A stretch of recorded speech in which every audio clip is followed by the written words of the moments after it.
So I've been posting a lot about Octopath Traveler 0, and I've been getting a lot of questions like this on whether I should start with this game, whether this series is for me, so I'm just gonna do a rapid fire FAQ on Octopath Traveler. It doesn't matter which Octopath Traveler game you start with, but I do recommend starting with either 2 or 0 because 1 is a little outdated at this point. Oh, I forgot to say though, I did hear that if you play 1 first and then 0, it is a little bit more rewarding because the 2 games are connected through, I believe, the setting. Now for the question of starting with either 2 or 0, I think it really comes down to personal preference. So with Octopath Traveler 2, it's more of like a traditional Octopath experience. There's 8 recruitable characters that make up the main cast, and each character has their own main storyline. So it's 4-player combat, and I did find that the game becomes a little bit grindy as the game goes on. I believe the average playtime is like 80 hours. So with Octopath Traveler 0, there's over 30 recruitable characters, and some of the characters never speak again after being recruited because they don't have their own individual storylines and they don't really make an impact to the major story. I think this is where the remnant of this game originally being a mobile game kind of comes through. The fact that they basically become NPCs after you recruit them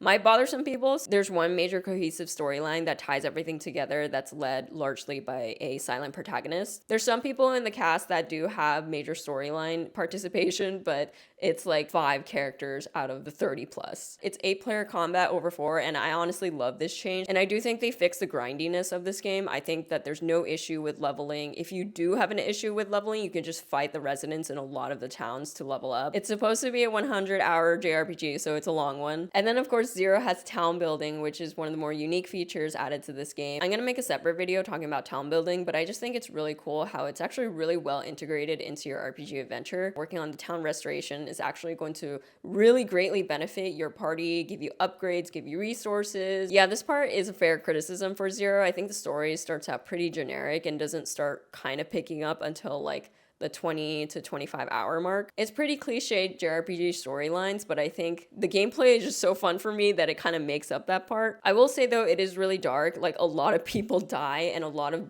dark and violent things happen. That's why I think having the town building is really great to have in between all the horrible acts of humanity. And finally, I don't think that the 8-player combat makes the game too easy. I think it just makes it more interesting, and the challenge is still definitely there. I think 8-player combat makes it so it's pretty easy to bounce back because you have like a front line that will protect the back line as they're recovering. So I think it makes it easier to not wipe out every time at a really challenging boss, but I still think it's fun, and I think it's more interesting than 4-player combat. Anyway, I acknowledge that 0 has its flaws, but I think that the fact that I cannot put this game down says something about its gameplay and just how fun it is. I've been really addicted to it, and I can definitely see myself playing 100 hours of this game